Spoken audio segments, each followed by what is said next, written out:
Hello friends. कुछ योजनाएं चल रही है। भारत सरकार ने कुछ योजनाएं चला रखी है। अच्छी योजनाएं हैं और उनका आउटपुट जहां तक बात करें कागज़ों में बहुत अच्छा है। मैं ये तो नहीं कहता कि सारी योजनाएं हैं विफल है और उनका कोई यूज़ नहीं है, किसी प्रकार से ये सहायता नहीं कर पा रही है। लेकिन एक बात जो मैं आपके साथ करने जा रहा हूँ, अगर हम इन योजनाओं को धरातल पर देखें तो मुझे नहीं लगता कि ये प्रोडक्टिव है। एक योजना चल रही है, बहुत लंबे टाइम से चल रही है, नरेगा। आपने सुना होगा, मनरेगा।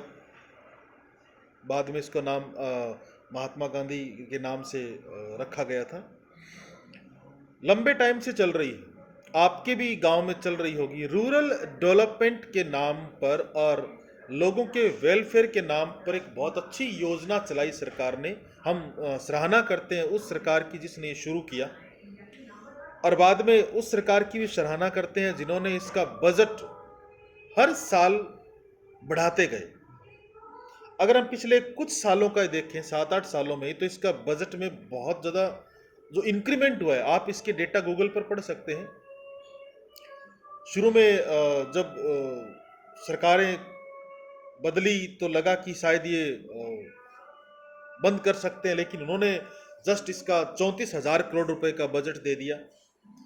और अभी करंट में इसका जो बजट दिया गया वो 73,000 करोड़ रुपए है। सही सुना आपने, 73,000 करोड़ रुपए मनरेगा के लिए। और योजना क्या है? ब्लॉक लेवल पर आगे गांव में इंप्लीमेंट की जाती है और उसका चार्ज गांव के सरपंच के पास रहता है। और वो गांव के कुछ जो निडी पीपल है उनको काम देता है और उनको बदले में सरकार पैसा देती है। मजदूरी है वो कहीं 237 रुपये है, कहीं 269 रुपये है, कहीं 300 रुपये है। स्टेट वाइज है वो, अलग अलग मजदूरी है। लेकिन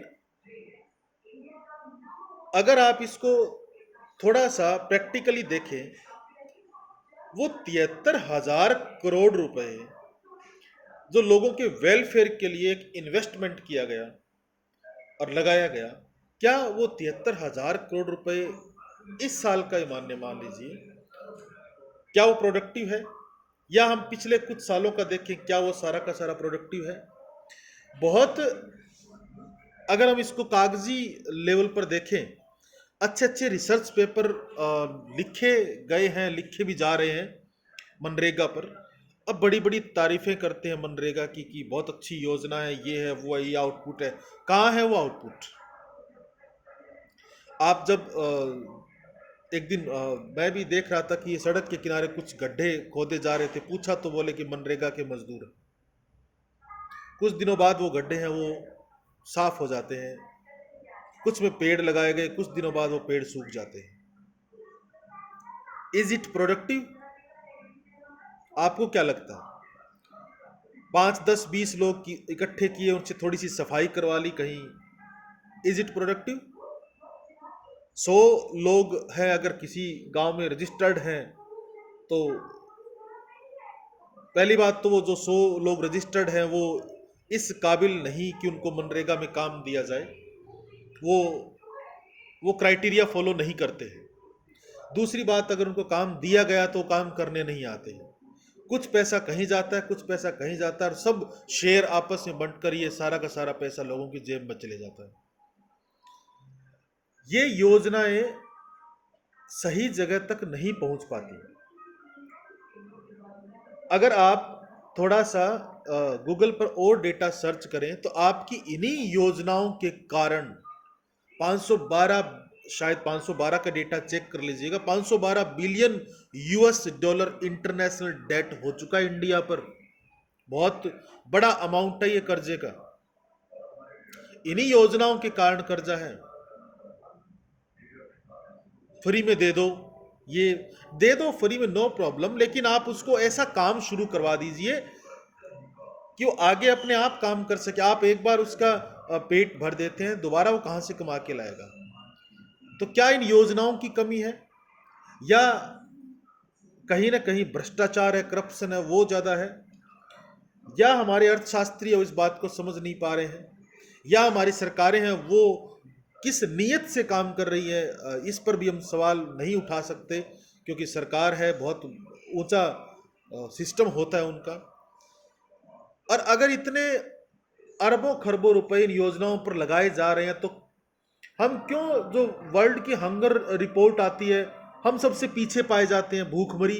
पूरा विश्व कहता है हम भूखमरी में हैं, पूरा विश्व कहता है हम बेरोजगारी में हैं, पूरा विश्व कहता है हमारे यहाँ इनकम की इनइक्वलिटी है, पूरा विश्व कहता है कि भारत तो पिछड़ा हुआ है, पूरा विश्व कहता है कि एचडीए रिपोर्ट में हम 125 देशों से पीछे चले जाते हैं, पॉवर्टी में हम बहुत सैकड़ों देशों से पीछे चले जाते हैं।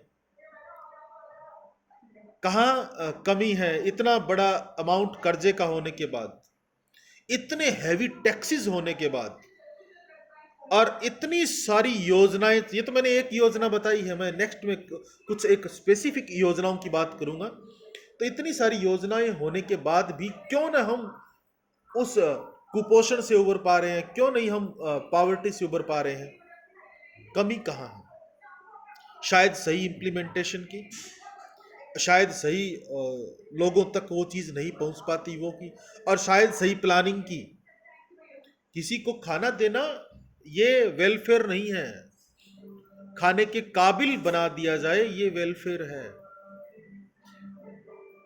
कुछ ऐसी तरकीबें ढूंढें, कुछ ऐसी सिस्टम शुरू करें, इन्हीं योजनाओं को थोड़ा सा मोड़ दे दिया जाए और सही तरीके से इन योजनाओं को इम्प्लीमेंट करने का सोचा जाए, तो शायद ये जो पॉवर्टी लाइन के नीचे जो लोगों की तादाद बढ़ती जा रही है, कागजों में नहीं कह रहा हूँ, प्रैक्टिकली जो बढ़ती जा रही है, वो शायद कम हो जाए।